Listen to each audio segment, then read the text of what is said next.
What is up, everyone? Welcome back to another episode of Lube Reviews. Sorry if my mic is peaking here. Okay, so full disclosure, we weren't going to have a show today. So if the show seems scattered, there are good reasons why. So this burnt out on me over the weekend, and there's a couple of theories as to why.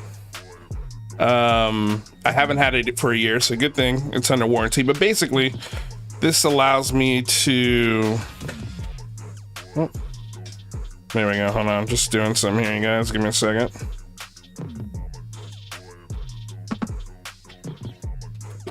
There we go. Okay, so yeah, it allows me to connect my microphone and my little Stream Deck, which has got knobs that controls the volume and stuff like that without having to do it one by one with a mouse.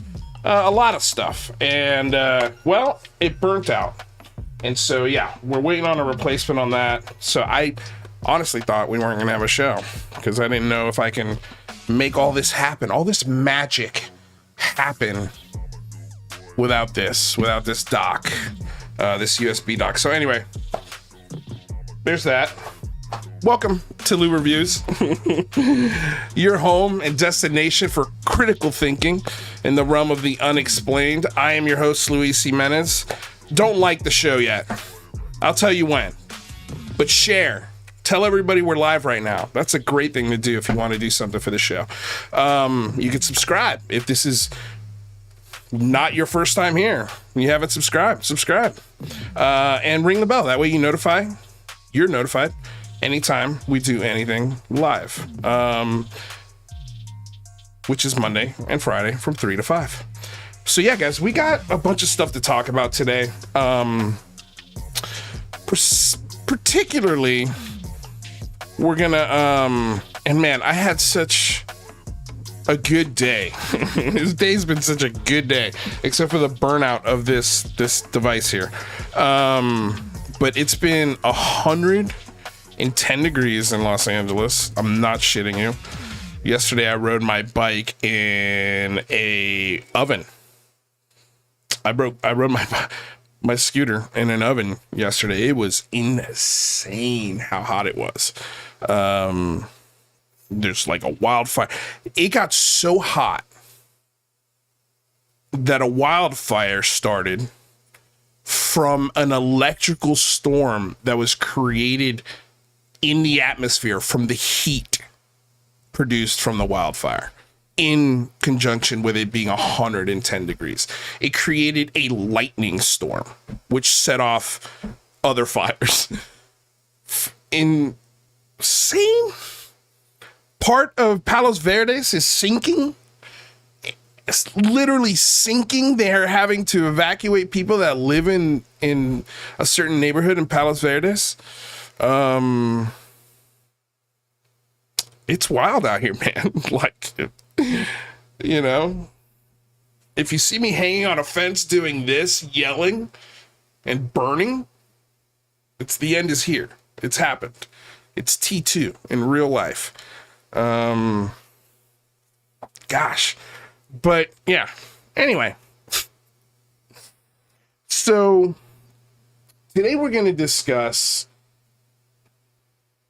how you guys can help stop potential waste, fraud, and abuse within our government spending. If you're interested in something like that. Whoa. Why is there music? Oh, that's why. Okay. It's a live stream. I'm watching myself.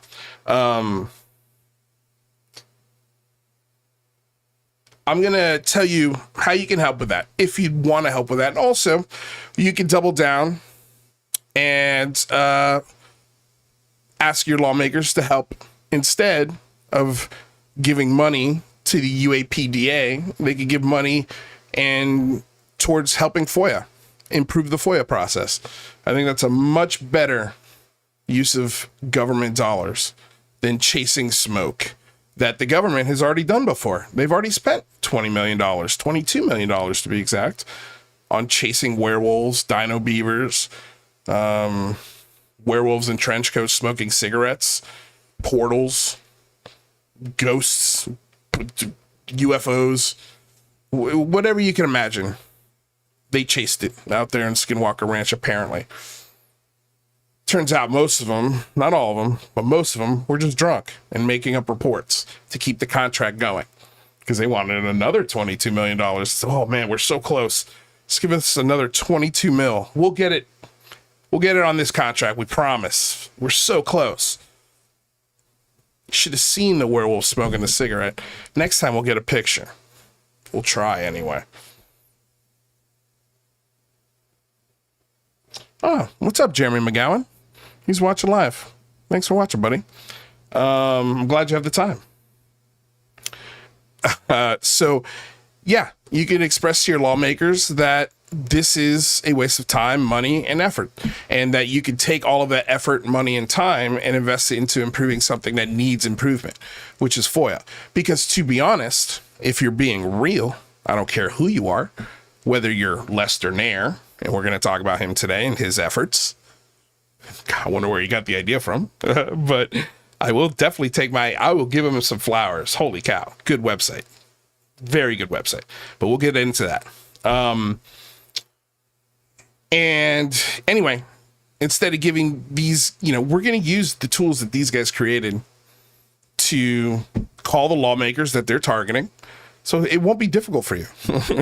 It's the big phone home. We're just using somebody else's website to do it. And it's a better website. Like, man, it's great. And honestly, it's great. What he should add is all lawmakers, a way to contact lawmakers on all sorts of issues, not just UFOs. And that's what the difference between the phone home and this UAPDA Lester Nair-led act is our website you could also use to contact your lawmakers to get answers or clarity or attention to a subject that's important to you other than UFOs. Because, there's real world shit out there to deal with. And so there's no sort of, second theme there to underline and sort of bring a little more legitimacy to what you're asking people to do here. But yeah, so we're going to talk about that. We're going to talk all about that. And of course, we're going to get to some bookmarks that I had for last week, and a few more that I've tapped in there for today. And if we've got time, like I said, the messages I got today a couple of them were just so good. But one of them was from Pip, and he shared a timestamp of a conversation in a space. I got to listen to about, 30 minutes of it right before I was getting ready for this show. And right at the very end, boy, man, in about, a 7-minute period, it's a perfect little moment to tell you exactly what happens in these spaces and how they ignore rationality, science, good sense. They even ignored their own rationality sometimes. Like it's funny how, especially in the case of like a Chupacabra, he's a big fan of Alex Jones, loves sharing Alex Jones things. He will share Alex Jones before he shares anything from a science platform, any science platform, like whether it be an article, a video, I don't think I've ever seen a James Webb Telescope video shared by like a Chupacabra or any other science based videos. They're always fringe theories by fringe people. And in some cases, those fringe people happen to be the scummiest motherfuckers on the planet. But you just can't get enough of them. It's so strange, man. And then to acknowledge those atrocities, and then in the very next breath, say things like, you know, because of this atrocity, he therefore gets a bad rap on anything else that he might say. Yeah. That's how accountability works in the real world. At least that's how it used to be. It used to be you said something fucking abhorrent or really fucking stupid, and you'd go away from the embarrassment and the shame of actually having done those things. Today, and I feel like I'm an old bastard while I'm saying this, like, get off my lawn kind of thing. You know, these are the things I've seen change in my lifetime, which I like, but it's true. Today, you say something abhorrent, like, I don't know, running for president and say, you just grab women by the pussy. That's just a thing you do to pick up women. And it's overlooked. It's forgotten. It's not used as like, wait a second. You do this as a pickup line. Everything else past, you shouldn't even go past that. But today it's just like, don't worry about it. In 15 minutes, he's going to say something even fucking crazier. And that thing that he said, who cares? It's like, and this is what I've seen this happen in this community. You say something absolutely awful, and then you spend every waking moment saying the opposite of what you did. And if you say it for 2 years, long enough, you're all of a sudden, you get to wipe your hands clean of it. It's cool. I got no shame about that. Oh, there's context. Like, oh man. It's always these guys, man. And that's why I don't have Tupa on my show talking about his fucking timeline. Like, I don't give a shit. Because as far as I'm concerned, there are moments where you bring value to the table, and if there are moments where I can add to that and convince other people that are listening to you that this is bullshit, I'm going to take those opportunities. But to promote, you know, like, you push Alex Jones conspiracy theories. You push people like Ashton Forbes and his absolute batshit crazy stuff. And then you go in these spaces and you play this messiah. This guy who's like, yeah, oh yeah, you understand everything, you agree with everything. And then you do opposite. It's like you agree with almost every philosophy, everyone's take. You're respectful. You do it, man. You're a fucking master at it. You've become masterful at doing it. Because look at how many people follow you. It's you are like, you're the problem. You are the problem with ufology, Tupa. You are the problem. You spread misinformation. You push lore and bullshit in order to sell t-shirts and timelines. I didn't even know I was going to talk about this today, but just listening to this before the show, I was pissed. Just like, and you get away with it. Like, you get away with pushing Alex Jones gay frog theories as a possibility. something in the water there's more gay people than ever before. No, there's not. There's always been gay people in society. Always. Fucking read Roman history, especially the Roman army. You'll put your second head in anything after 4 or 5 years of killing and murdering and maiming other things. Dude, like, it's just the things that are said in these spaces, the ideas that are pushed, man, they're just icky. They're so icky. And I think we've highlighted it on this show so many times.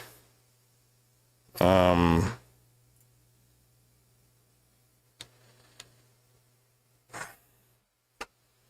not talking about the frogs, man. I'm talking about the humans, the implication, what they're implying, what they're inferring, what they're suggesting. Do you get it? Like, these people aren't scientists. They don't analyze DNA.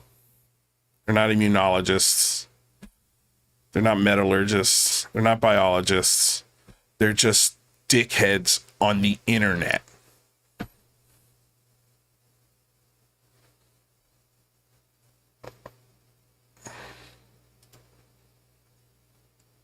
Anyway, thanks for getting me off on a tangent there, Pip. I appreciate it.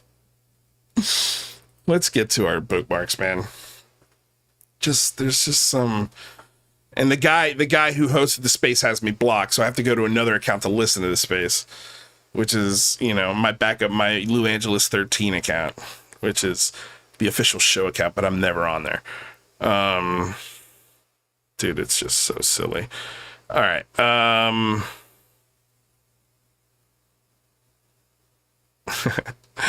have to highlight something that was really funny just because I love this guy. Cosmic Judas put out a video last week that pissed off a lot of people, and I loved it. I was like, please do more of this, because why not? They do a different version of this. And if you don't know who Cosmic Judas is, he is the anecdote to the lunacy that is ufology. He in memes and in videos, he sums up everything wrong with the discussion. The contradictions, the silliness, the absurdities in a really quick, succinct, digestible, and especially if you're in the subculture, it just nails it on the head every time. So last week, he found the video of the bodyguard. And I don't even think we played it, did we? Of this bodyguard, this guy right here. And this is the clip. So when you go to the original clip, he edited to make it sound like the person he's talking about is Luis Elizondo, but it's not. He didn't mention Luis Elizondo until after he tells this very compelling story about this Pentagon guy. And there's all sorts of things that are wrong as far as timelines are concerned with this, but it could just be fuzzy memory of something that actually happened. I don't think this guy's lying, right? But what happened was he made this, he found this, okay? Nobody knew this existed until Cosmic put it out there. So it's a really cool find, number one, by Cosmic. And he always finds shit like this that people were like, wow, where'd you get that from? He's a sleuth for ufology, okay? And then he uses all of that that data that he's gathered and all of those moments and all of those lippings and weird eye twitches, and he's got an eye for the absolute cringe, the cringiest moments, and just he's Picasso of ufology, okay? And so he put Lou Elizondo to make this story sound like it was Lou Elizondo, and everybody got pissed when he shared the actual clip where it came from. And they were like, wait a second, you edited this to make it sound like it was little. He's a meme account, you dummies. He's a meme account. He makes memes. Okay, and what do you give a shit? All of the UFO videos that you like are fake. They're fake. They're edited. They're digital creations. Or they're just complete identifications or compression of video. And you think they're real UFO pictures, videos, high noon drops, whatever. You're getting mad at this is fake? Your whole life is fake when it comes to ufology. All of it. All of it. So if you're going to get mad at somebody memeing your ass, then get mad at the rest of it, pal. Get your head out of your ass. But let's listen to this clip because the clip is cool. And this is the edited clip, okay? But he got so much hot water. I got to tell you, we had a laugh about it. And yeah, I'm that close with Cosmic Judas. We're on a text. We're in a text chat with a few other people. I'll just say that. And yeah, this is the room where we make fun of everything and everything you guys do. And we note it for moments of content. Oh, what if we recreated that? Just did this. What if we took that thing and put it right here? It's just, you guys are a fucking content machine in the best ways. But at the same time, like, it's just funny. Like, there's a lot of you that believe this stuff. It's wild. But let's listen to this. This is cool. You know who Luis Elizondo is? No. Oh. Who's that? I meet up with the guy. He shows me a ID from the Pentagon. Oh. He tells me that he does not trust certain people that he works with and that he needs me to keep him safe until he can testify in front of Congress. He shows me some pictures. He say, "What does this look like to you?" I'm like, "Man, it looks like a desert of some sort. You know, I see like some trucks." You feel me? He says, "Okay, so this is like a truck to you? Or some type of plow truck, something like that?" He says, "Well, according to these measurements, this truck is 2 miles long." Okay, so again, this is that, I think his name is Big Rob or something. He's a celebrity bodyguard. Or no, that guy's dead. He's a different celebrity bodyguard. Sorry, but yeah, he's telling this story about a guy that contacted him in, I think he said 2010, and he got a Proton email from him, and the year that he gave on this is wrong because Proton didn't come out to the year after he gave. So I think it was 2013. I think it was 2013, if memory serves. I don't know. I listened to the recording last week, but little things like that he got wrong. But I was like, damn, who could this be? It's not Luis Elizondo. Let's be 100% clear there. That was the edited part. Just that the first like 3 seconds of this was edited, but everything else after, he's talking about a different guy that he can't name, a client of his. And he's offering him for 3 days protection, $55,000. Okay.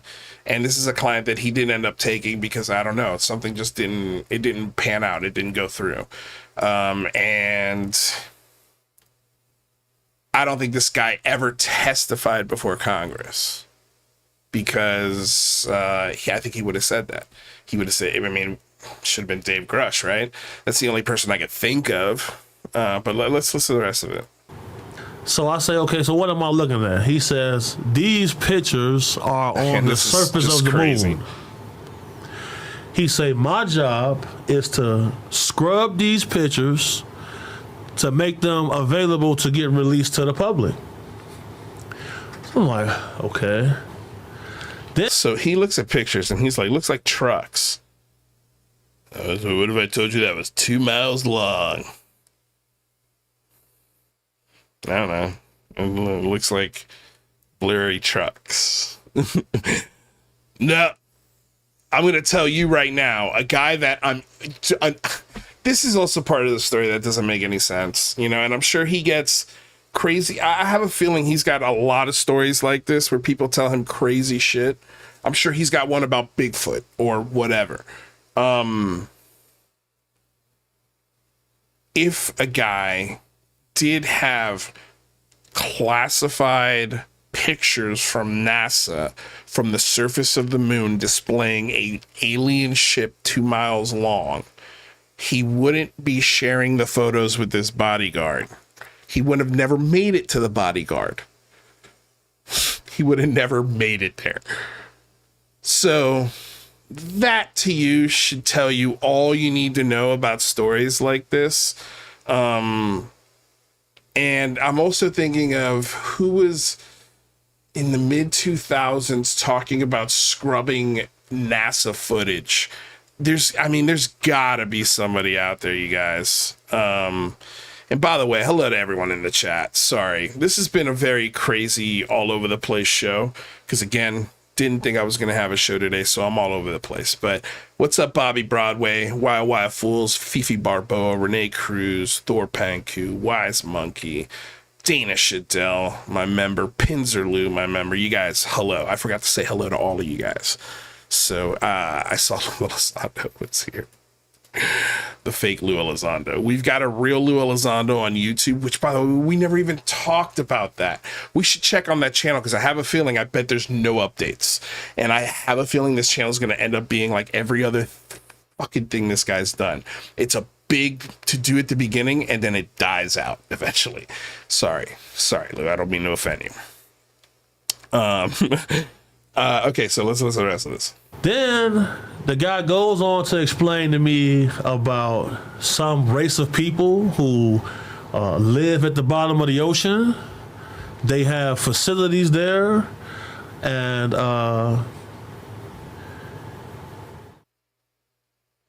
so that's part of it. I'm not gonna listen to the whole thing just because it's a lot, dude. It's like a 10 minute clip or something like that. I see we've ruffled the feathers with the title of this show. welcome guys. Okay, so let's see here. You know who Luis Elizondo? Okay, so there was that, and then let's see here. What else I want to talk about? We talked about that. There was this. Oh, okay. This was great. Now we shared this girl the last week. She was debunking James Webb Telescope misnomers and conspiracy theories. So anytime we can help squash conspiracy theories, I'm all for it. Unlike other people who, any chance they get to share a conspiracy, they'll do it. So this is Astro Alexandra. Again, she reviews space news and things like that. So she tweeted out responding to some viral moon landing conspiracies. And I don't know if you guys saw, but over the weekend there was like a Jersey dad getting very upset about the moon landing and how fake it was, and he's telling his son how fake the moon landing is while his son's sitting there recording it. And it's crazy to think that there is a lot of people out there that think we never landed on the moon.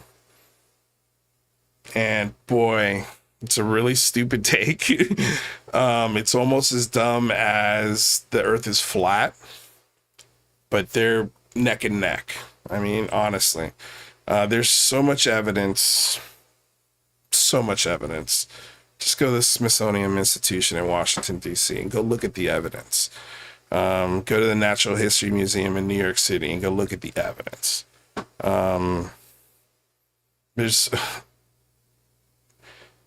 It is ridiculous to even fathom for a second that the moon landing was faked. But let's listen to her. So explain to me. Here you go. The guy's getting off the rocket ship. Who the is filming him? Who's filming them? So the camera was mounted inside the lander in a compartment called the Mesa. And when the lunar lander landed on the moon, Neil Armstrong from inside the lander pulled a lever and that deployed the Mesa. The Mesa is where some of the equipment was. So here it is, and it's pointed that way right at the ladder. And this is what the camera looked like mounted inside of that. No cameraman, just engineering. Yeah. Look, how did that car fit in a rocket ship? I think this is an incredible question. The car, the rover, folded up. And when astronauts were on the moon, they deployed it. There's video of it. Very cool. Then the guy's floating around with a big cord to his stomach, and they're telling you that's his life support. What's the gift? Was it eating him through the tube like a baby? No, the astronauts ate inside of the lunar lander. The hose is for, like, breathing and air purposes. They're bouncing around like a jerk off. Yeah, watch. Let me show you. So you agree, it's not Seats Earth gravity. pressurized. They're bouncing around. There it goes. Bye-bye. You know what? I'm going to stay behind. You guys go back to Earth. I'll die up here. And how the did he get the film back to Earth? So the takeoff from the moon was actually filmed by a camera on the lunar rover, which was pre-programmed to lift up and then pan to try to follow them as they took off from the moon. And the film didn't have to get back to Earth because it wasn't film, it was live transmitted back to Earth. That's how people saw the landing live. And yes, the camera is still on the moon. Also, a lot of people love how are they bouncing up and down like that? The suit is pressurized. It's a pressurized suit. And it's pushing against the pressures of space. And so it's like walking around in a fucking inflated, castle, one of those bouncy castles. If you could wear that, that's what you're wearing on the moon. So when you fall down and you bounce up and it looks weird, that's why. That's why. There's also, so many things. But I love that she responded to this because I was thinking the exact same things. And honestly, I was one of those guys for a while, and this was probably 15, 20 years ago, where I was like, yeah, that's a good point. It's a good point. I never even thought of that. How did they film the lunar landing? How did they get that angle? That makes no sense. Yeah, when they took off. Where did the lunar module go? And thank God we have the internet. Thank God we have museums and countless and hundreds of thousands of interviews, hours of interviews with astronauts and scientists and people who worked on the program and mathematicians. When you believe conspiracy theories like this, when you push shit like this, you're spitting in the face of all of those people, not only just the astronauts. I'm thinking of the mission specialists, the mathematicians, the engineers, the people who worked, the mechanical engineers, like everyone who made these things possible and worked together and got paid. And there's all sorts of people. Like, it's insane to think anybody would think these things are faked. But here we are, grown adults telling their children that the moon landing was faked. Okay, so this was an interesting moment on Bill Maher, and a lot of believers are using this moment. Wonder if this will get hit. So I'm going to probably have to stop this a few times just because I don't want it to get the copyright, which, by the way, fair use. This is transformative work. We are educating the public and critiquing and mocking the videos that we are sharing. This is covered under fair use and allowable by law. So this is the Bill Maher show on HBO, and he's been getting a lot of flack from the UFO community because he never takes the topic seriously. And he's got good reason not to. But I'm sure with the new release of this book, it's probably come in his circle again, right? And so he's got the opportunity to ask Lieutenant General H.R. McMaster about the UAP phenomenon. And so let's take a listen. Illegal aliens. I mean the really illegal ones, the ones from outer space. That's what my daughters want to know about. So he's got to open with a joke. And the first thing he says, that's what my daughters want to know about. And I'm sure he gets this question a lot. Now, keep in mind, this is a national security guy that's not interested in sharing any sources, methods, or secrets when it comes to the U.S. military apparatus, how it functions and what it has. It's in his best interest to get the American people to think to themselves, maybe it's alien, instead of, holy shit, maybe that's a new Navy plane, missile, boat, submarine, trans-medium craft, drone. Those things exist. We've shown many examples of them on this show. So keep that in mind before he answers this question. But it is funny to see that the first thing he says, first words out of his mouth, that's what my daughters want to know. And if he was my dad, that's what I'd want to know too. I bet they don't get this same answer. And I bet, depending on what line of work they're in, I bet they get a more rational answer. Not sources and methods, not anything classified, but just a more rational answer. Like, I don't want my kid. It's different if the audience watching Bill Maher believes this, but I don't want my kids believing this shit.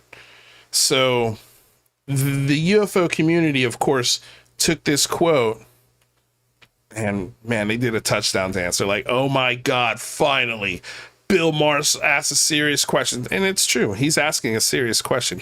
He's genuinely curious, which I don't think has ever happened before.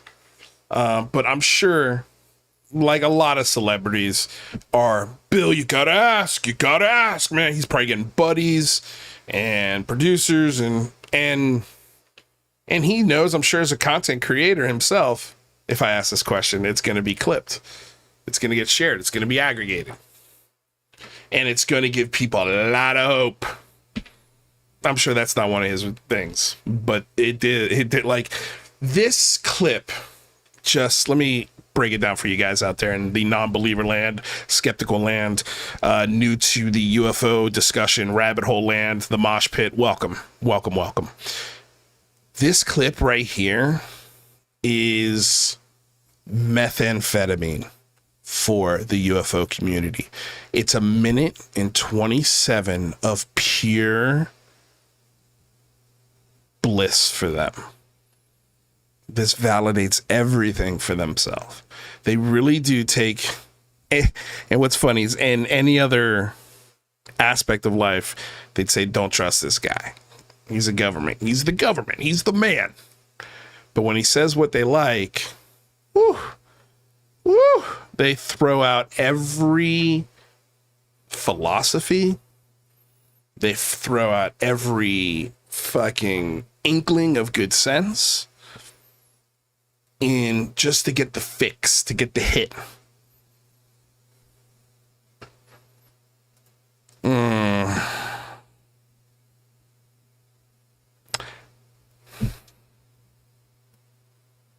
That sucks.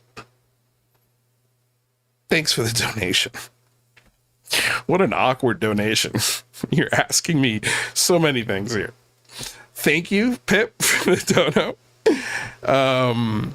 And sadly, it's true. James Earl Jones, the voice of Darth Vader, has sadly passed away at 93.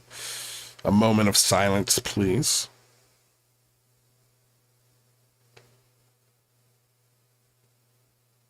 He will be missed.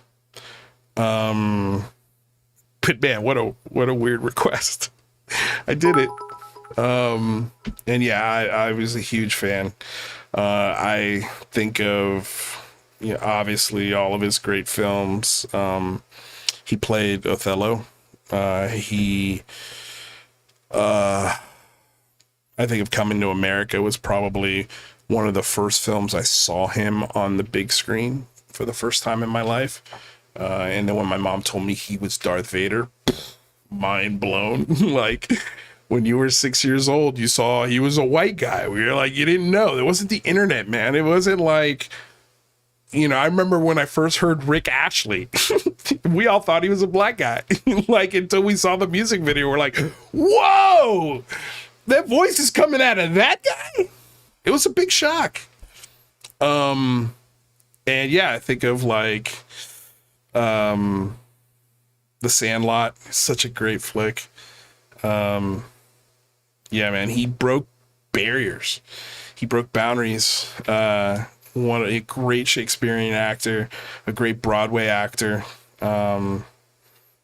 Yeah, he will be missed, man. He was a king, an absolute king. I mean, the voice of Mufasa. Yeah, dude, what an iconic voice, iconic dude. Yeah, completely derailed the show. But yeah, I mean, to think about him for a moment is fun. So let's continue with this. Now let's get back to the UFOs and why they're bullshit. And Lieutenant General H.R. McMaster and what he tells the everyday average idiot like Bill Maher and all of us, what's what. They're like, hey, Okay. you're a national security advisor. You know. Right? No. Years ago, when there were sightings of UFOs, it was some farmer in the middle of nowhere. Okay, now it's Navy personnel Right. who Yeah. say, look, we see this thing Yeah. and we cannot explain it. Right. Look, Oh, darn it. the ones from outer space. Okay. You're a national security advisor. No. Years ago, when there were sightings of UFOs, it was some farmer in the middle of nowhere. Okay, now it's Navy personnel Right. who Yeah. say, look, we see this thing Yeah. and we cannot explain it. Right. Look, you're a military man. I'm sure you have drinks with military people, just like I have drinks with comedians. You talk shop. You guys must talk about this. What's going on? That's my instinct- next book, Bill. I can't talk about it. No. Yeah. All right. So he's not taking it very seriously. He's like, yeah. I see what you're getting at. I see where you're going here. I got it. No need to apologize, Pip. It's fine. It's fine. I love you, buddy. It's all good. I'm gonna leave this one up just in remembrance. Yeah, it's like he's sort of meeting it with, oh yeah, that's right. We get to dinner. We get together at dinner all the time, and the first thing we talk about is UFOs. Let me be 100% clear. They do not talk about this shit. They do not give a fuck, and they don't talk about anything else really at these dinners because they can't, depending on who they're talking to. Like, again, if you're read in, if you're not read in, that's not something that people who work in classified programs do. They keep the discussion on other shit. So,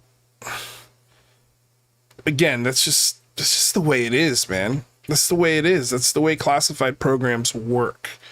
You only talk about, and when you do talk about those things, they're in a skiff. They're in a classified setting where your phone is taken and there's no, the room isn't connected to any hard lines, like all sorts of rules and approvals that you have to get to talk about something with somebody. So aliens visiting the planet would be a classified thing if it were true. I'm telling you, that's what my daughters want. My daughters are always pumping me for information. Okay, I know you know about the aliens. Well, I mean, here's my theory, is that the president would have to know when you got into office, if there was Area 51 and this was going on, Yeah. they would have. He doesn't even answer the question. Let's play that again. He's like, you guys must get together and sit down. The first time he talks about how his kids want to know. Come on, Dad, you're a National Secretary of Defense. You got to know, right? And then he asks about his drinking buddies getting together and talking about it. And then he My answers, daughters are always pumping me for information. Okay, my I know daughters you are always pumping me for I'm information. telling you, that's what my daughters want. My next book, Bill. I can't talk about it. No. You guys He makes a must talk joke about this. You guys must talk about this. It makes a joke about, it's going to be my next book. And then goes back to his daughters. What's going on? That's my instinct- next book, Bill. I can't talk about it. No. I'm telling you, this is my daughter's one. My daughters are always pumping me for information. Okay, I know you know about the aliens. Well, I mean, here's my theory: is that He didn't ask about your daughters, right? And again, I bet his daughters get a different answer. the president would have to know when you got into office, if there was Area 51 and this was going on, they would have to inform the president. Trump was president; he would have blabbed it by now. I'm not a big Bill Maher guy. I really am not. I used to be. I've actually gone to a taping of Bill Maher. And there are moments I agree with him. Sometimes he's spot on. Sometimes he's not. I don't like. For a long time, people would say it's the way he says it. And I didn't get it because I used to agree with a lot more of the shit he said until I started thinking for myself a little more. And then I was like, yeah, it is the way he says it. It is the way he says it. He's a dick about it. And I get it. He's a comedian. He's not a political pundit, but he is at the same time. He lives in a very unique area of entertainment. He's never been a politician. He's never served.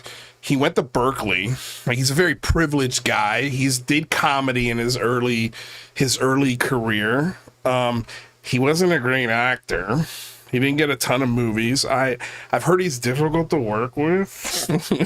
I mean, I've heard a few things about Bill Maher behind the scenes, but I'll just say I've heard he's difficult to work with. He can be. I'm sure a lot of people can, but that it's a consistent thing for no reason kind of thing. Yeah, anyway. But he's right here. He's right. Like, he's right in that the president has to know, man.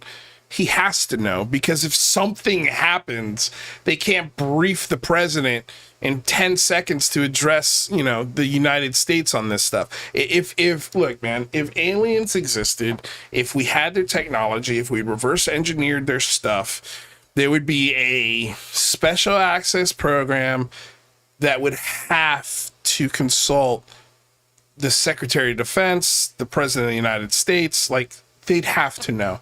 It'd be one of the things that they'd be briefed on when taking the job. And there is a lot of stuff that the president gets briefed on the second they're sworn in. I mean, it's this thick, the book. Like, it's insane how much they get briefed on. And this would be part of that briefing. Whether you want to admit it or not, well, the president is only 4 years. They're not committed to him. Dude, the military industrial complex answers at some levels to the executive branch and Congress as a whole, because they're the ones writing the fucking checks. I understand special access programs that get lost and Congress doesn't have oversight on. Those things are real. I know those things are real. And it's very easy to hide things like that and say, I don't know, the Department of Energy, to hide special access programs through contractors and contracts provided and executed rather by military contractors like Boeing, Lockheed, so on and so on. So the possibility's there, and it's definitely happening. There's no doubt. There's trillions missing from the budget with a T, okay? But with that said, I think all of those things are going to counterintelligence, homeland security, real world applicable technology that can be used in the field, in the theater of war. And even when the Cold War ended, there's still a Cold War happening in one way or the other. There's always the threat of this nuclear war, and things getting real bad real quick. But anyway, I'm getting off on a tangent here. Yeah. But what do you think? What are those things we're looking I mean, there are things you can't explain. I mean, there are things that cannot be explained. he says it twice. To me, he's like delaying for an answer, and he's also giving an answer they can't be explained. It's a great answer from an intelligence guy because Bill's not going to say, wait, by who? It can't be explained by the Navy, by you when you were Secretary of Defense. Like what? Who can it be explained by? Explained. Wow. And so I don't know what the explanation is for those unexplainable things, but I will say that there are phenomena that have been witnessed by multiple people that are just inexplicable by any kind of the science available to us. Well, let's hope your fourth tour. Yeah, not a lot of detail, and just dude. He's delaying, and trying to find a good answer, and this is what he comes up with. Like, I don't know. To me, it's a perfect answer to make sure that people think it's alien. And again, he's got a vested interest. Look at all them. Look at all that. Look at all that merit badges there. Who do you think he answers to? Us? The taxpayer? Or does he answer to somebody else? Those answers are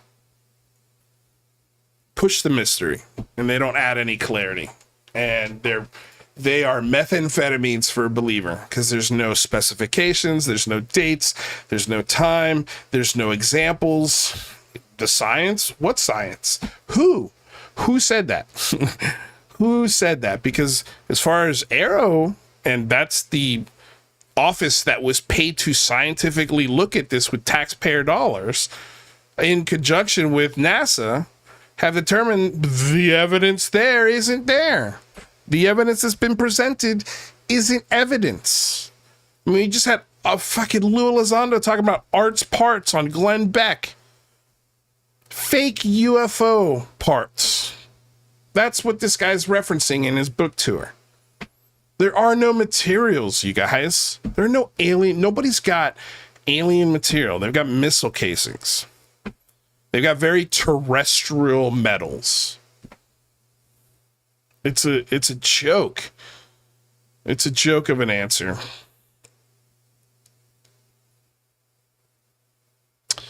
Okay, so yeah, here's the clip. So, damn it. I don't know if I can play that clip because it's definitely got copyrighted music. Screw it. So Glenn Beck asks, can you tell me the difference? Can you tell me the difference between AAWA OSAP and ATIP and AATIP? Some people will tell you that ATIP was a nickname. Some people will tell you that ATIP was a nickname.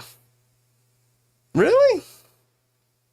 Where have we heard that? But it also became a very formal name, and you can but it also became a very formal name. And where can we see that? see that in the 2009 memo that Harry Reid wrote to the Deputy Secretary of Defense, Lynn, where he talks about ATIP.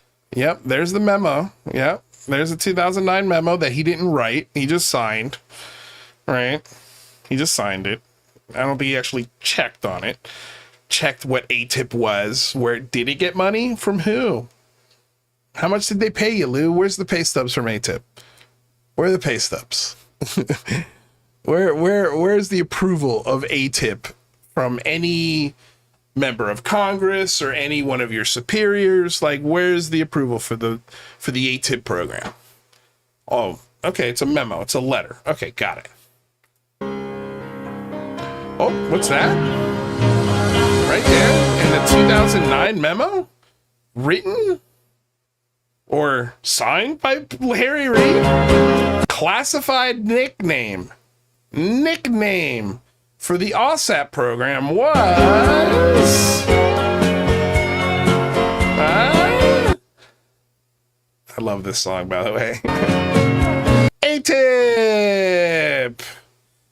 Nickname. A-Tip. It's a nickname for OSAP. Yay! A nickname. A-Tip. Nickname. A-Tip. Nickname. Nickname A-Tip. One's a fucking hobby. One actually had money. But he doesn't want to tell Glenn Beck that. I love how this guy only goes on... the only media that takes him really seriously, that has longer form conversations, are really fringe media. Like the Glenn Beck Show and News Nation. You don't see CNN, ABC, Fox, like they're not doing 30-minute conversations with this guy, hour-long conversations with this guy. Why not if he's bringing in the truth? Oh, that's right, because none of that shit can be verified. Got it. Got it.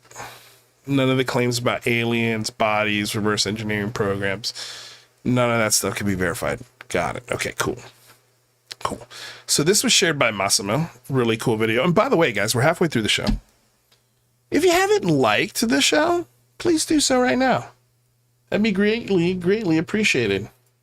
Because we're about to get into why you should call Congress and tell them why the UAPDA is a waste of time and money. No, we're gonna chat. Complizier 234, thank you for the dono. Hey, shit. Oh, snap. Love it. Oh, snap. I wish it was oh, snap. That'd be way doper. All right, this was cool. So this was a video that Massimo shared, and she writes, not sure. The world's first UFO-inspired electric flying saucer taking flight in Shenzhen, China. It can fly for 15 minutes at 50 kilometers at an altitude of 200 meters, and it may be used for sightseeing. So this sounds like it's passenger. It might be a passenger kind of thing. So it's pretty big. It's pretty big. So yeah, it looks like it could fit somebody. It's shaped. When I tell you, this thing looks exactly like the George Jetson, car. It looks exactly like George Jetson's car, except it's got a green light all the way around it. And I guess looks like it's got four like drone style thrusters. Man, I wouldn't get in that thing. It can fly for 15 minutes. What kind of sightseeing are you gonna do in 15 minutes? Anyway, I highlight this because this is stuff that's starting to be commercially possible and available. Again, like imagine what the military's doing with this kind of shit and how long they've been doing it. Pretty wild, but yeah. Turn down that. No need to hear the engine. So it looks like 1, 2, 3, 4, 6 like quadcopter style, bigger obviously style engines. Yeah, dude, like if you saw this thing from I don't know, half a mile away, you wouldn't hear the engines, and I bet it'd be pretty convincing, especially if you believed in UFOs, that you were looking at one. But yeah, anyway, thought that was cool. Okay. So let's talk about this guy, Lester Nair. Don't know a ton about Lester Nair, but what we do know is what's here in his bio. So co-founder and COO of the Steadworth app, and the Steadworth app is a get additional down payment funds for your dream home. Okay, so honestly, kind of a red flag for me. So he's going to help you get additional down payment funds for your dream home. I'd love to know how that works.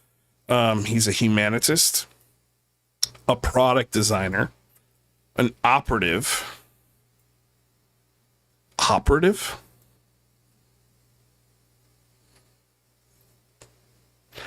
After all of these, humanitarian, period, product designer, period, operative, period, footballer, period, creator of the UAP caucus, and formerly at Princeton University. So UAP caucus, we're going to get to that in a second. I want to go to lesternair.com. So humanists, and first thing on his website, humanist designer operative, Zimbabwean American based in Los Angeles, building the future. So he's got pretty fancy dancy website.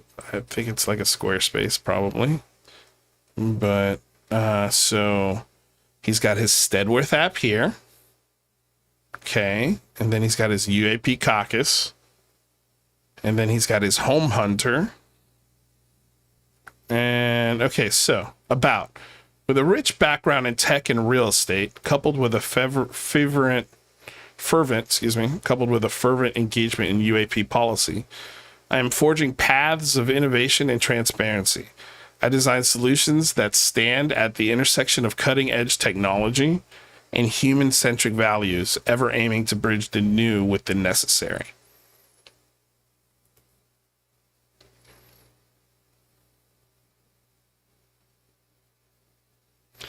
Okay, so let's see here. Graduated Princeton in 2014, according to this website. Okay, so from 23 till now, he's a co-founder and COO of Steadworth, designed and implemented the product, architecture, business model, and web/mobile apps. Wiki Realty, he's a co-founder and COO from 2016 till now. So that's two businesses he runs simultaneously. Co-founder and COO of both. Key member of the leadership team, recruited and leads a global team of 12 engineers and operations staff. So both realty apps. Okay, got it. So you're a realtor. From 2015 to 2016, so 1 year, he was at Brand Slip, a creative director, executed celebrity influencer social media brand campaigns with Fortune 500 clients reaching over 400 million users. Man, that's not a very long time. 1 year.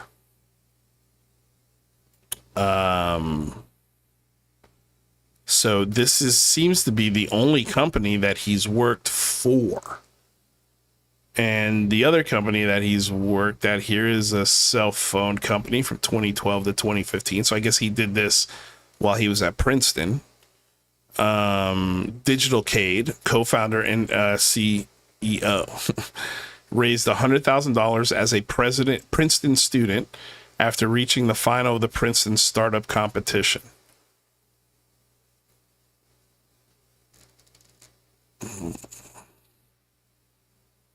Interesting. Is this a Substack? What is this here? Product design, OpenAI. Interesting. So what are these things he helped develop? Slack, ChatGPT, G Suite? I don't understand what these are right here. Let me see. Framer. Let's click on it. Nothing happens when you click on it. Yeah, so I'm assuming these are okay. So he was the web designer, integrated development at Replit, product design at Figma, productivity, product management, automation, communication, artificial intelligence administration. I don't understand what this is right here. Is this stuff that he's, it's not like I'm missing something here. Okay. Interesting. Okay. You know what? We got to do it. Let's see if any of this stuff is remotely true.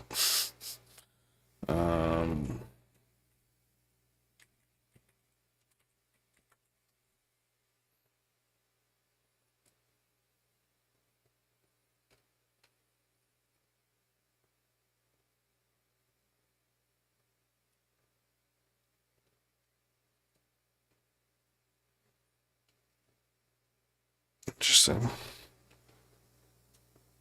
Nothing came up when you look up his name, but some jobs did come up. No matching jobs found. I'm not looking for a job. I'm looking for a person.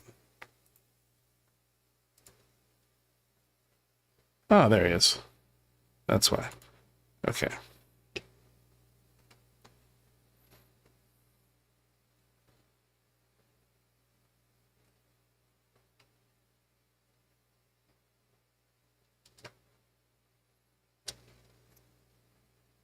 Okay, so Princeton University men's varsity soccer, Ivy Club, varsity student athlete. All right, so he seems to be like a startup guy. Let's see what is, okay, so I bring unique blend of experience in entrepreneurship, tech, and real estate with a passion for increasing access to home ownership. I'm proud to lead the development of Steadworth, a groundbreaking platform that helps homebuyers overcome down payment challenges. Currently, we are spearheading the creation of a 7+ home master plan community in Kenosha, Wisconsin. This innovative project integrates cutting-edge solutions to provide greater access to home ownership for an underserved demographic. In Wisconsin? You got to go all the way to Wisconsin to find an underserved demographic? Can do that shit in LA? Whatever. Steadworth's software platform revolutionizes the financing and mortgage servicing ecosystem, offering a long-term compliant solution for home buyers struggling with down payment requirements. With over 10 years of experience in the startup world, including digital marketing, media, and real estate, I've successfully raised over $3 million in funding and established critical partnerships with top mortgage and real estate companies. As a Zimbabwean, American, and Princetonian, I've always been driven to succeed both on and off the field as an Ivy League champion athlete. I'm thrilled to be part of a mission to transform the real estate industry and create a more inclusive future for home ownership. Interesting.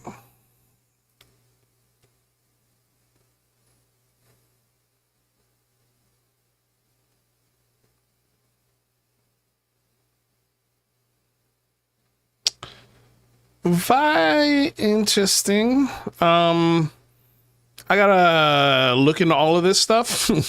I'd really like to check out the Steadworth app, but we don't have time. I want to look into, he says he's an Ivy League champion athlete. What championship did you win? I'm assuming a soccer championship. So I'd like to check that out, see if he played. What he played, I'm sure he did. I'm not saying he's a liar, but I just want to see those things. These are always sort of little things that you could actually find. So it's always interesting to just verify these things. So that's Lester Nair. Seems to be definitely an entrepreneur of some kind and went to Princeton. So not dumb. And I can tell you, he's not. Except for when it comes to UAP. When it comes to designing websites, and when it comes to, I can't say he executed this very well. So when you go to the Lester Nair website here, you can find this UAP caucus. Okay, so it's uapcaucus.com, shaping the future of UAP policy. very fancy, very bright website. It's basically the big phone home. It's the big phone home, but with a way better website. I mean, this is everything I would have wanted when I was doing the big phone home. And honestly, I don't know how to build stuff like this. I'm not good with this kind of stuff. Mic check. Wait, mic check, Lou. Your mic is working just fine this time, and we all can hear you. End of PSA. You son of a bitch. You scared the absolute hell out of me. I thought I'd done it again. Hilarious. I do love that. Thank you for the 5th super chat and donation today. I truly appreciate it. So this website breaks down all of the congressional news, insights and analysis, the papers that have been written. And these aren't papers. These are just articles. Okay. The research, let's see here. He's got dive into the academic and scientific rigor behind UAP studies with a curated list of impactful research papers and publications. Eye on the Sky, UAP research and field study off of New York, Long Island coast. John Joseph Tedesco, Academic Freedom and the Unknown, Credibility, Criticism and Inquiry Among the Professorate. Interesting. Yeah, no, this is great. This is all very cool, right? So you got your research papers, you've got your news, scientists are getting serious about UFOs. Here's why. Why is the Pentagon UFOs office so clueless about UFOs from the Hill? Oh man, ask a poll, send it around. We've got a shot getting the new UAPDA and NDAA, but it depends on the House Intel Committee, which is probably the committee we'll focus on the most. Okay, so there's that. Then we got guides. Okay, so embark on this introductory exploration of UAP using the simple and intuitive frameworks designed as a starting point for the community members, thought leaders, and those newly curious about UAP. These guides lay the groundwork for multifaceted understanding. So you got behavioral patterns, physical characteristics, impact, human interaction, historical perspective, scientific theories, legal and policy, ethical considerations, public perception, origins and intent. That's hilarious. Extraterrestrial hypothesis, interdimensional theory, natural phenomena explanation. It goes through all. Oh my God. This is, and look, honestly, as silly as this website is right now to me, this is exactly what you would need if you were trying to take this thing seriously. This is the website I would have loved to have built. I wish Lester Nair was around when we did the big phone home. It would have been even better, right? So hats off. You know how to make a really good website that focuses people's attention on the right part of the conversation that you guys want to have. The only issue is that, of course, there's no evidence, right? These are all just suggestions and theories that they're suggesting on this website. But the part I want to focus on is this part right here, because this part to me impressed me the most.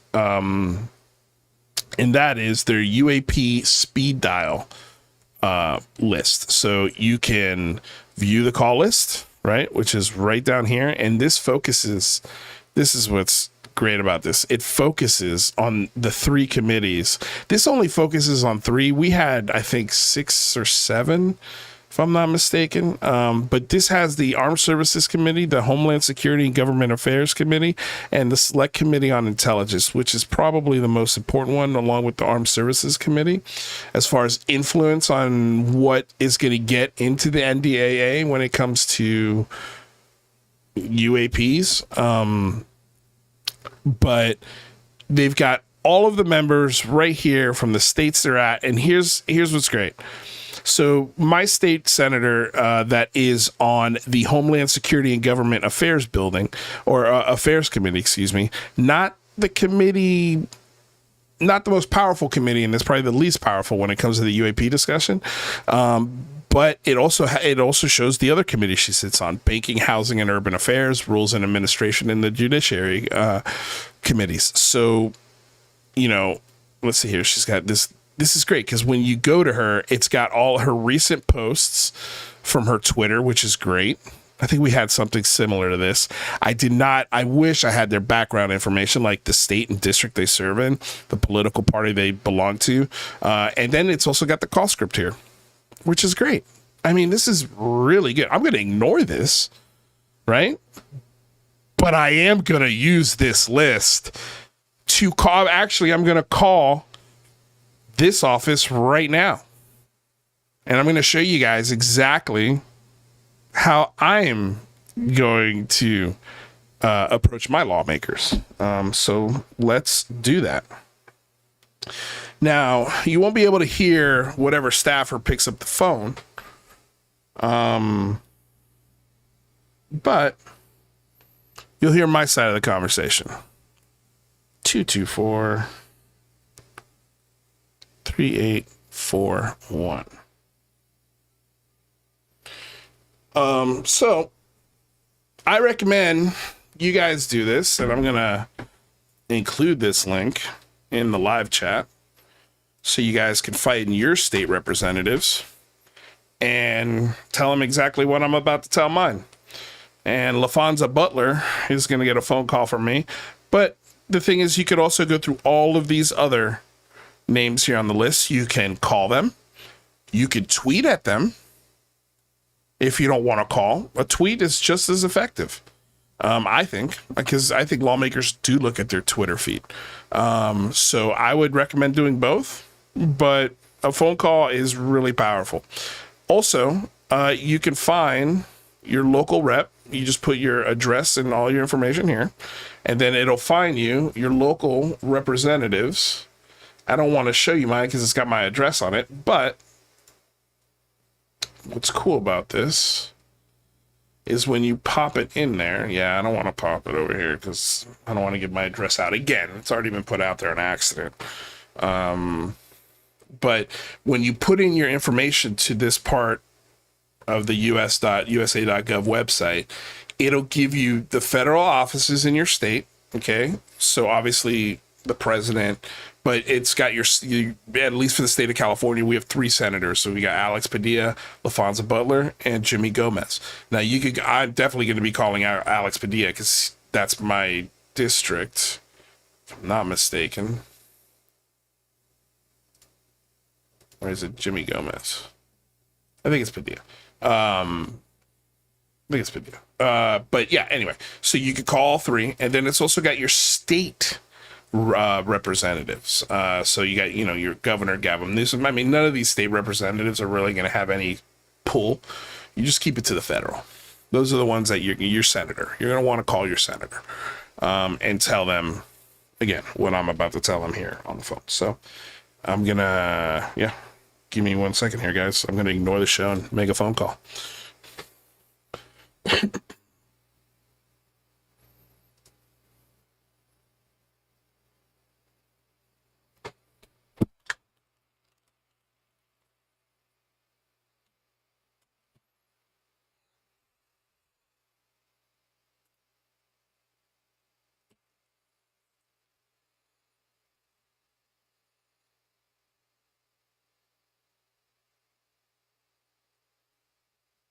They're busy. Hi, my name's Luis Jimenez. I am a resident of the state of California. I live in Los Angeles. And I am calling for 2 things. The first is to express my concern on the fraud, waste, and abuse that the UAP Disclosure Act could bring into Congress and the NDAA. If Congress needs an example of how a similar program wasted $22 million of taxpayer money, I would suggest that the senator please look into the OSAP program, the Advanced Weapons Systems Application Program that wasted $22 million in taxpayer funds. Instead of funding the UAPDA, what I would recommend the senator do is focus on improving the FOIA process, if that is possible. We don't have any suggestions right now, but we do know that the FOIA process absolutely needs to be improved. It needs to be streamlined so that way information can reach the general public in a easier and more streamlined way. Because we've got a lot of journalists and a lot of reporters out there that are trying to get simple facts on a lot of misinformation, and that digresses me back to the UAPDA. A lot of fraud, waste, and abuse have already been spent on chasing aliens, demons, werewolves, and smoking cigarettes in trench coats. So that's it. And yeah, have a great day, and I look forward to hearing from you. Bye. All right. So that's it. So you leave a message, and then you could call back. You can call them back tomorrow, and I probably will. I mean, right now it's 4:20. Man, what a great time. It's 4:20 on the West Coast, so the office is busy. But leave a message, and sometimes they'll call you back. Sometimes they will call you back. And I think they give you, because at the end of mine, they're like, oh, you got 10 seconds or something like that. So then you wrap it up, and that's it. So improve FOIA. Say no to the UAPDA because of fraud, waste, and abuse potential. And that's not being a hater. We've already seen it happen. I don't want to see any of my taxpayer dollars go into the pockets of Americans for Safe Aerospace. I don't want to see any of my tax dollars go into the pockets of the Galileo project. I don't want to see any of my dollars go into the NANU project. I don't want to see any taxpayer dollars spent on nonsense. And there's a few other things in there too, like, for example, eminent domain. Like, as silly and as stupid as the argument is, because again, it's like arguing over the rights over Santa Claus's shipping route. Like, it doesn't exist. You can't argue for it. But if it does happen that aliens crash land on Skinwalker Ranch, I think whoever recovers those materials has a proprietary right to it first. It landed on their property. They should, if there are any benefits to that material, the person whose property it landed on or was found on or dug up on should reap those benefits. And genuinely keep it out of the hands of subcontractors and special access programs, and keep the hands out of the money out of people like Americans for Safe Aerospace. They're not going to share the information with me, Brian Graves, in that organization. They're not going to share any. If let's say they got, and I think the budget here that they were asking for, according to Lester Nair, was $20 million to get this thing rolling for the 2025 NDAA. They wanted $20 million to fund the new UAPDA. If, let's say, $2 million went to Americans for Safe Aerospace, oof, they're not going to share any of that information with you. They are now beholden to the federal government to give them whatever they find first. And they're not beholden to you, the American people, even though the organization is called Americans for Safe Aerospace. Weird. So weird. Fraser Johnstone. Lou was great. I loved Lou. Quality entertainment. Thank you so much, man. Appreciate it. Thank you for the dono. Steve Long with a $10 dono. Man, damn, dude. Thank you so much. Way to walk the walk, Lou. Dude, I'm so thirsty. It's so hot in California.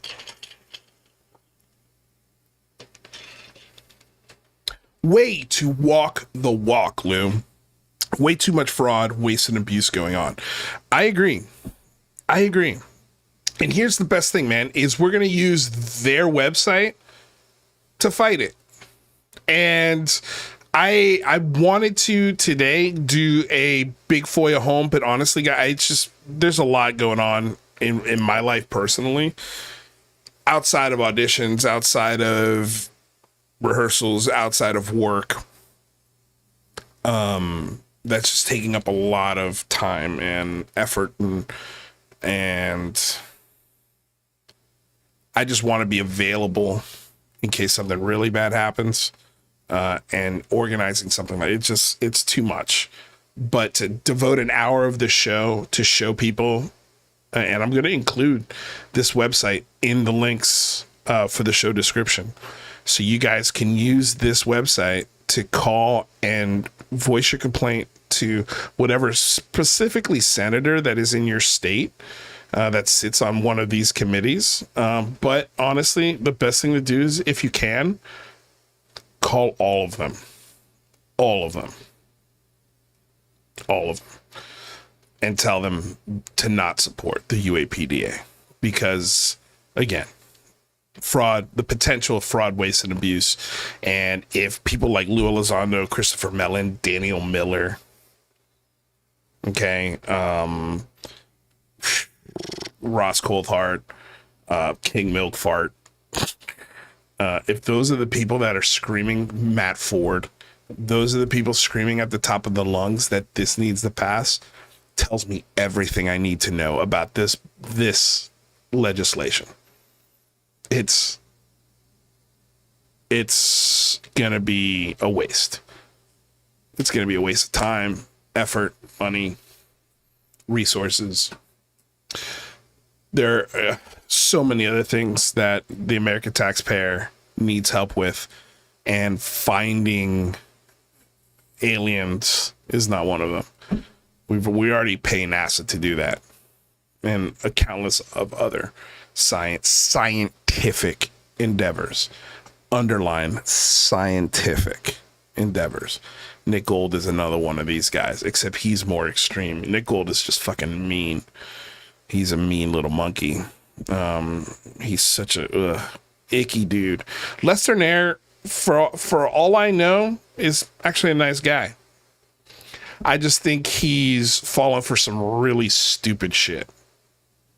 And that's not impossible, that really smart guys who went to Princeton know how to run companies and are entrepreneurs and raise money for things can be mistaken, can be fooled, can be led to think that aliens are visiting our atmosphere with zero proof. For a guy who went to Princeton, man, you're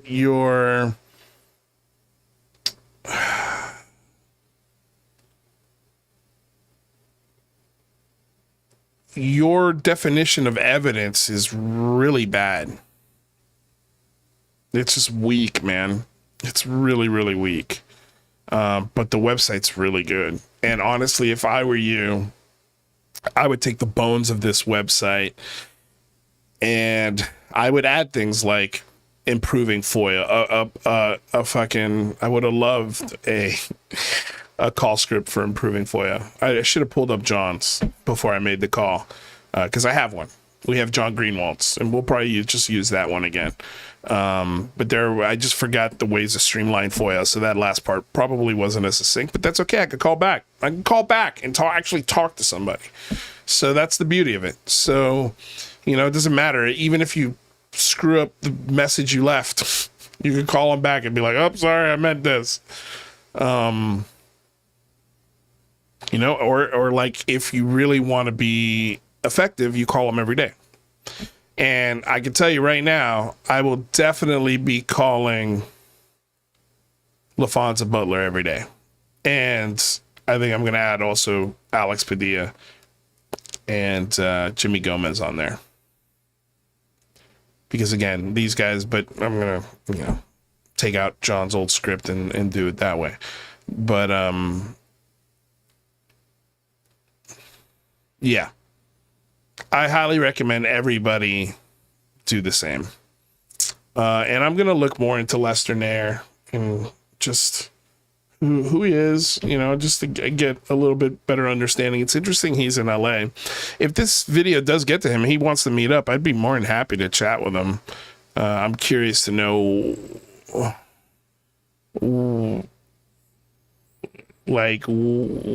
where his passion comes from. Did he have an experience himself? Where he got the idea from. I wonder where he got the idea to do this from. I wonder where. I wonder where he got the idea to do this website from. Because dude, it is such a good website. It's everything, man. I wish the Big Phone Home was this slick. It was pretty good, though. The Big Phone Home website was to be fair, it was a good website, and for what we were trying to do, I think it accomplished what we were trying to do. And also helped in other areas. I think that's where I'll take my flowers, is we weren't just focused on UAP disclosure, because it's such a silly ask. It really is, especially with the real world pain that's going on, not only around the world, but here in the United States. It's such a silly fucking ask. We want money to look at UFOs. It's so stupid. So that's why, you know, we included at the time for the Big Phone Home 3, the withdrawal from Afghanistan was going on. And so we included, you know, links to the Red Cross. We included, you know, again, John Greenwald's script to improve FOIA. That was a big focus for Big Phone Home 3. You know, and I think that's something that we should dedicate its own live stream to, and I'm gonna do it. We gotta find the right time for me personally, because it's a lot of work. It's a lot of work to do something like this, but I don't think we're gonna make a website. I don't think it's gonna be this crazy. Just because, yeah, I don't have the time, and honestly, I don't want to put in the effort. That much effort. If you guys want it, you'll do it, because it's the right thing to do, and it's not that difficult. You know, we'll share the script and stuff like this too. We'll just use these tools that have already been created for us to accomplish the same things. And that's the other thing. Like, I put other committees on there, and honestly, I put a way for you to contact anybody in all of Congress, depending on, again, what's important to you. What are you trying to help bring attention to? What problem? What issue? It didn't just stop at UAP. So I think those were the biggest differences between the Big Phone Home and this UAPcaucus.com. Other than that, it's a straight up ripoff of the Big Phone Home. Straight up ripoff. And I think this is an approved, I bet Sean Cahill loves this website. Loves it. UAP Caucus sounds professional. It doesn't sound like E.T. Doesn't sound like some fucking movie, some science fiction movie, even though we're looking for dollars to fund science fiction. Fucking Sean Cahill, you're such a dick. You're such a goonie, man. What a goonie. Anyway, so that's that. I don't think I have much more today. We might be done for today. Yeah, we went over the Kelly Chase stuff last week, right? Oh, this was great. I actually wanted to read this. And again, this is another Pip post. And it's just, he always nails it. And maybe we'll go and listen to that part of the conversation. So Pip writes, once again, we're faced with a choice: to believe that simply talking about a subject is tantamount to a form of truth finding, that rank qualifications and social status in that conversation is an indicator of trustworthiness and sufficient in the stead of evidence. We are encouraged to hold two things to be true: that Lou Elizondo has mental superpowers, but admits there's, quote, no proof they existed, except that he has them, because he says he does. We learn that a conspiracy is at the heart of revealing something that he admits we have no verifiable factual information actually exists. That the fact we are talking about it is sufficient. My key takeaway, as ever, after 4 decades in this community, is that talk is cheap, and it's about time just one person actually showed us just one thing that would substantiate this topic beyond speculation, gossip, innuendo, entertainment, hot air, bold claims, conspiracy theories, and I'll add, trust me, bro.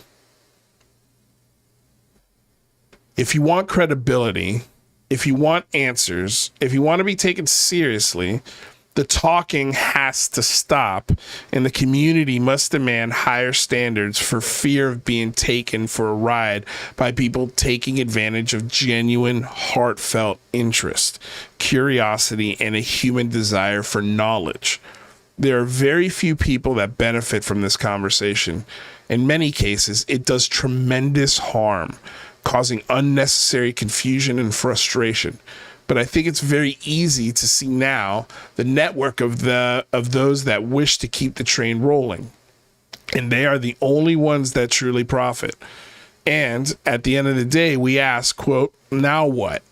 What's next on the horizon? More talking, hearings, more books, more documentaries, more podcasts, and we're no nearer to definitive facts than we were 70 years ago. But we're led to believe that the conversation is enough, that more people talking somehow makes it more true. But it doesn't. Surely at some point, we need something to ground this to reality, to take it beyond entertainment, to elevate it beyond belief and blind trust. Given what we've seen, I'm not holding out much hope, and I'm saddened that so many will be willing to settle for so little. And that's that. I'm saddened that so many will be so willing to settle for so little. This is an important question. We simply need better people to provide the answers and to realize that however much we want something to be real, we can't talk it into existence.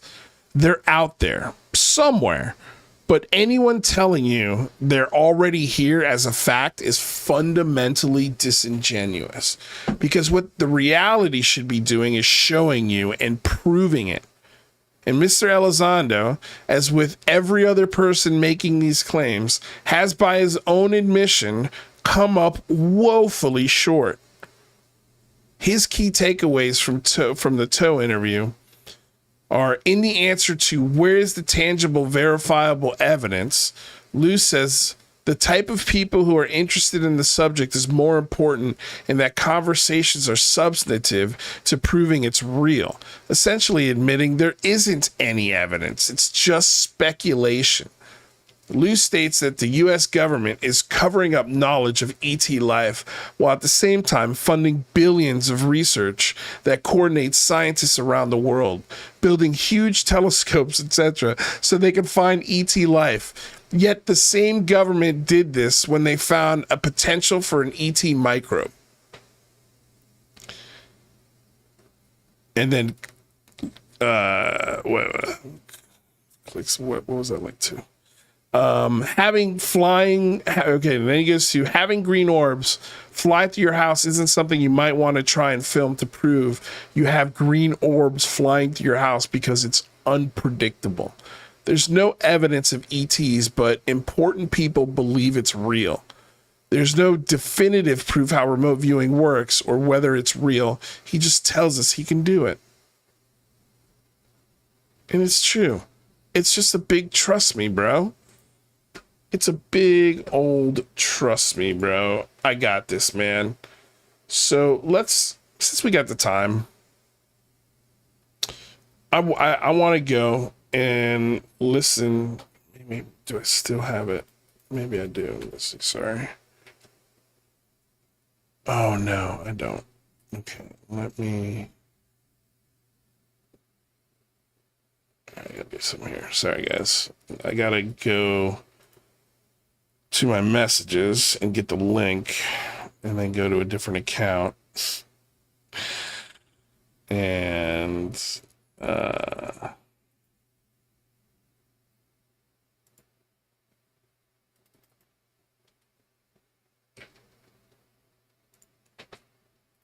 all right.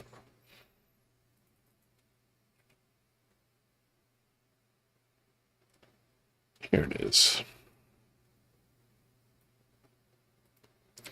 So this conversation starts around. Scientist dies, and I will end it there. So I mean, it's hard for me because I hear you say some things, and so like, Hold yeah, on. what's I up? encourage you to raise your hand because Danielle was raising hers. And Okay, I Well, can't see any hands. My that's all right. apologies, guys. I DJ, can't. This go is ahead and glitchy. quick. I think it's reasonable to get a response in there. So go ahead and get your response, and we'll go over to Danielle. Yeah. So I mean, I get where the the example Yeah. transfer right allows for quantum. I get what you're saying. Yeah, and You're fine. Hey everyone, good morning, good afternoon, wherever you are. Okay, so yeah, this is where this exchange starts. Listen to this. Listen to the person I just read that statement from. I'm not here. This isn't happening. We lovingly refer to him here as Pip because he's from the UK. It's a very lazy name. I could have called him Arthur or James or Mr. Chamomile, a number of other things other than Pip. But that's the first thing that came out of my mouth, so we're sticking with it. So this is Pip has already responded to the Alex Jones stuff and the absurdity of that. But this is a moment here where they start talking about archaeology. And they start, and this is just a perfect example of how pseudoscience and zero expertise are king in spaces like this. So let's listen to this exchange because it's interesting. I just had a quick little couple of points to add to what was being said. On science being rigid, one great thing to look at is the weathering on the back of the Sphinx. If you look into that, those studies, those are really interesting. You Google that. Google Robert Schoch and Graham Hancock. Some of the work they did is really fascinating on the weathering of the Sphinx. And also with Alex Jones, some of the stuff he said is batshit crazy, we have to admit, but also some of the stuff he's brought to us has been like real. Like without him, we wouldn't have Bohemian Grove. Like that shit is creepy. What the F? What the F is going on at Bohemian Grove? But yeah, just want to add that. Thank you. Could I just respond to that really quickly with regards to Graham Hancock? Because obviously archaeology is a field which has been going on for hundreds of years. And what's interesting is that people form opinions on the basis of maybe reading one book and watching one series on TV, and without actually looking at any of the other rebutted sort of comments. I mean, Hancock went on Joe Rogan and admitted himself there's no evidence to suggest that there's an ancient civilization of any kind, that these are just theories that he has. And you can find that and look that up, and it's very well clipped and quoted, that he himself has admitted that there's no evidence to support his theories. They're just theories. But at the same time, why do we seem to want to be able to throw away all of that work that's done by all of these people when just Right. one outlier or somebody comes up with an alternative theory, which seems quite exciting and is usually quite sort of esoteric in its nature, when there's no evidence to back up that theory, when there's all the evidence to back up what the other people are saying, because that's all that they base their ideas on, is the evidence. They're not willing to go out on a limb and make sort of wild claims because they're not able to do that within the scope of what they're able to say or think. So I'm always fascinated by how, like, a half an hour documentary can change someone's mind about something or make someone believe something when they have absolutely no knowledge of that subject, and that even the people and the topic themselves spend entire careers and decades studying this, and even then wouldn't necessarily say they're masters of that subject, but that we're so unqualified to make those distinctions, and yet we are able to latch ourselves onto these ideas with very little contextual knowledge of the overall body of thought, body of work, body of thinking, progression in philosophy of methodology, progression in the accumulation of data, how all that data contextually links to each other so that we form an understanding. I always find it interesting that we're able to just dismiss that completely on the basis of a half an hour thing that we see on YouTube, when we have no actual knowledge ourselves of what they're talking about, no actual knowledge to rebut it in any way, but yet we're able to give our intellect over to those ideas without even countering the alternative views or looking at what other people have spent their entire careers doing. So just gives this beautiful answer as to why, hey lady, you know, instead of saying, hey lady, the weathering of the Sphinx idea, yeah, that's just one theory from one asshole in archaeology. And there are thousands of other archaeologists going, yeah, that doesn't check out. And you saying it's interesting and coming into this room and applying it to the conversation as if it's fact, as if it's like something people should really pay attention to, having no degree, having never been to an archaeology site, having never done anything, have any remote idea what it is to be an archaeologist. But you're willing to throw all of archaeology out the fucking window because this guy says something that might suggest there's an ancient civilization and aliens visited us. Ooh, that's way more fun. And so listen to the response after he goes out of his way to really eloquently say, yeah, that's stupid. Okay? This is her response. Yeah, I was specifically talking about the weathering of the Sphinx. I don't know what you went on there, but I'm talking about the weathering of the Sphinx specifically. As if he's the idiot. He's the dumb one in this conversation. And this is what I fucking hate about spaces, man. And these are the kind of spaces folks like Non-Cred and Megan love to host. But to be fair, Tupa loves to host these things too. And just listen to this. But I love that Pip just snaps back. Now he's like, nah, fuck you. Are you an archaeologist, or have you ever studied archaeology in any way, shape, or form, apart from looking at this thing about the Sphinxes? Yeah, I've actually really looked into Egypt. Yeah, I've actually really looked into Egypt. Yeah, but are you an archaeologist? I'm not an archaeologist. No. So you're not qualified, so you're not. But yet you're able to, you haven't gone through the rigor of study, you haven't gone through the rigor of understanding how to study it, you haven't had have any understanding as to how to analyze that data, how to interpret that data, how to interpret that information contextually with regards to the body of work that's gone before. So I can read papers. I just find it interesting that, yeah, that but do you agree that we're very willing to sort of give our intellect away over to these people when they come up with a compelling idea without actually having any real contextual understanding or expertise in the subject, but we're willing to believe those people? I think and here comes the fucking where is it? Hold on, I've got like a little meme for it. Where the hell is it? The handler, the UFO handler.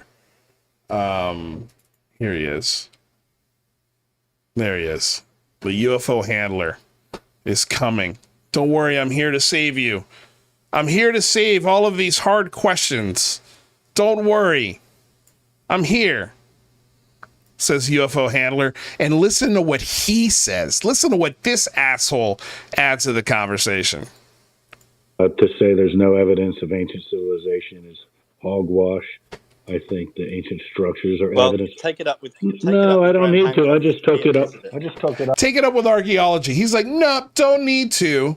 Listen to what he says. Listen to what he says is proof.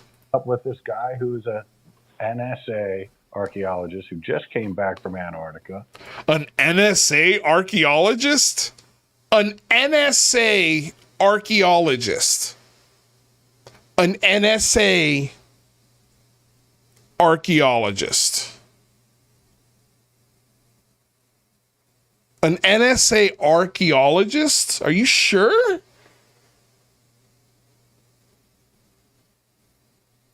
Okay, go on. An NSA archaeologist told you what, pal? Who just came back studying glacial melts. Glacial melts? Okay, go on. And he doubled down. He said specifically. Oh, he doubled down. Oh, what was the first thing he downed on? What exactly is he doubling down on? Glacial melts and what? About Graham Hancock, a lot of that data might not be true because he's promoting his point. He said, stop thinking in terms of cataclysms, start thinking in terms of catastrophes. And then he's stop thinking in cataclysms, start thinking catastrophe.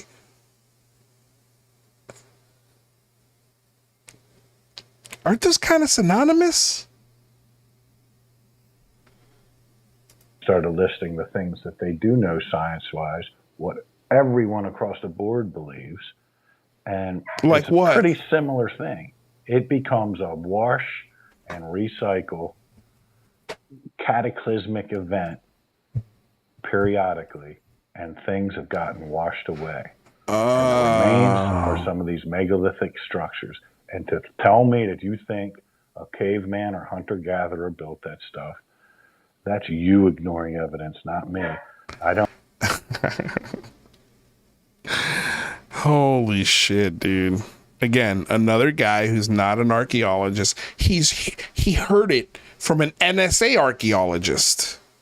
Trust me, bro. Trust me, bro. An NSA archaeologist that was just in Antarctica looking at the glacial melts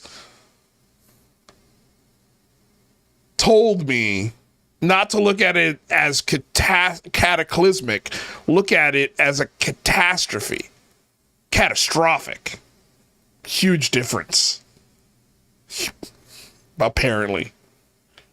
I don't need to sit all day long and talk about it to people that talk about it to each other all day long. I know it. I know So that's you're an common expert sense. on hunter-gatherer technology and their Are you? capabilities, right? Are you? No, I don't believe Graham Hancock, but you do. All right, well, let me jump in. Yeah, also, he's not the one making the claim, dickhead. You are. You are. You know it. You just said you know. So how do you know? Are you an archaeologist? Do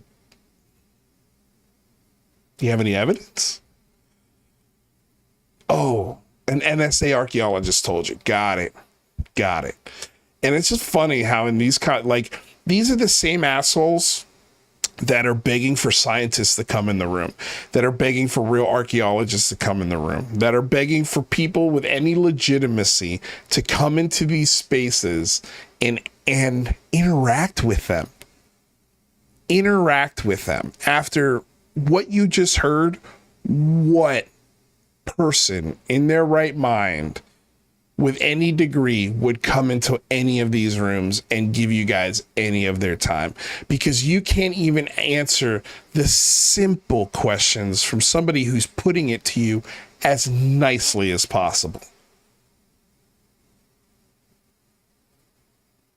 You guys spit up and chew out real science. You don't want it. You don't want it. And then you get these co-hosts up here like Megan who say to everybody, I come from a science background. I know what I'm talking about and these things check out. Okay, so what do you do for a living? Won't tell you that. Won't tell you what kind of science degree she has. You're just supposed to trust her, bro. Trust her.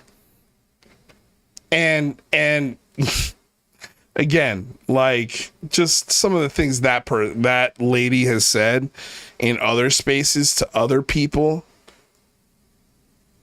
is crazy. It's fucking crazy. And we've talked about it. We've played the recording of it. These are two crazy people leading a room full of crazy people. And then when a sane person does come in to add a little levity, they're immediately overtaken by dummies, really dumb people. And they will, no matter how good the logic is, no matter how much it makes sense, they will reject it because it's a belief for them. It's not fact. It's a belief. So don't waste your time, Pip. You know what? We should make Pip a co-host here. He'd be a great co-host. He'd level me out.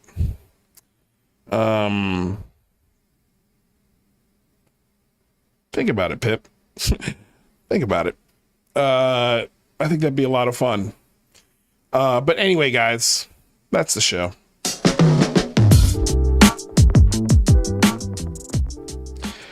When I tell you that we are working on some really interesting projects behind the scenes, there's a lot of work going on behind the scenes that you don't know about that is making America safer.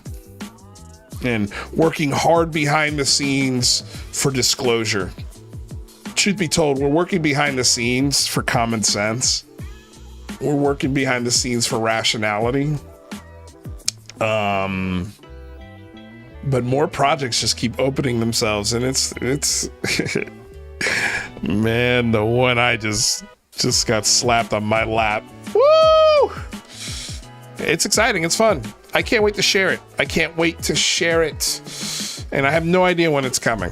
So it's definitely not going to be in the next 6 months. It's going to be longer than that. It's going to be a slow burn, guys. But it is right around the corner.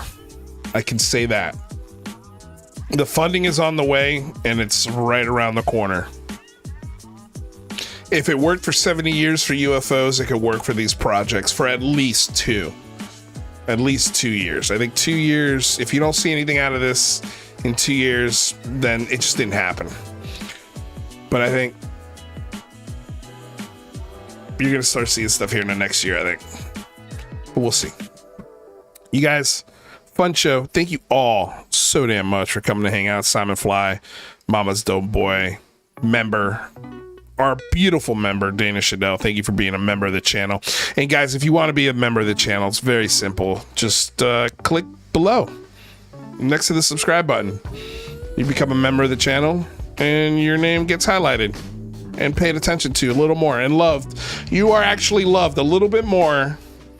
Sorry, Steve, but Complicit is loved just a little bit more than you.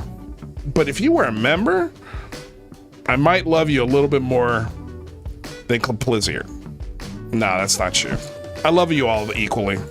I love you all for being here. Simon Fly, Mama's Dope Boy, Sue Fork. How to participate in what? I don't know. 75 YBA, thank you for being here. Asynchronicity. Morty Matt. Bradbury. Jason Parker. Entropic Horizon. ABG. You guys, Renee Cruz. My wonderful mod, Renee Cruz. Thank you for being here. Thank you for the donations, guys. Steve Long, thank you for the dono. Fraser Johnson, thank you for the dono. Andres, thank you for the heart attack. Complicit, thank you for the dono. Best donator on the channel by far and away is Complicit. Always come strong. Thank you guys. UFO Cholo, thanks for being here, buddy. Pat Calabria, Night Goomba. You guys have a killer week. We'll see you Friday. And yeah, that's it. See y'all. Love you. Oh, wait. Thanks for helping us raise the bar here on Lou Reviews. Like, share, subscribe, ring the bell. All right, now I'm out of here. Peace out.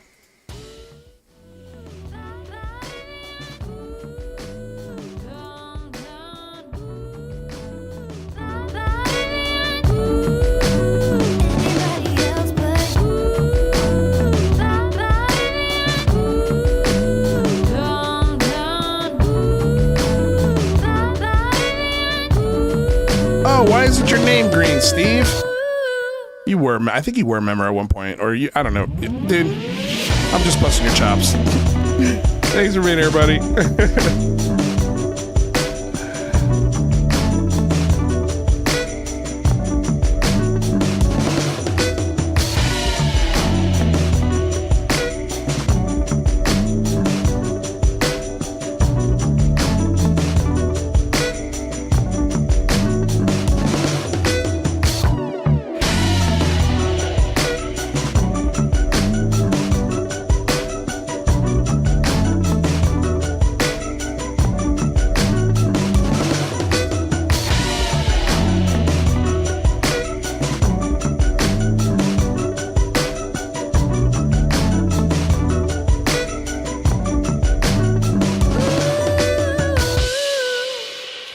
That's what it is.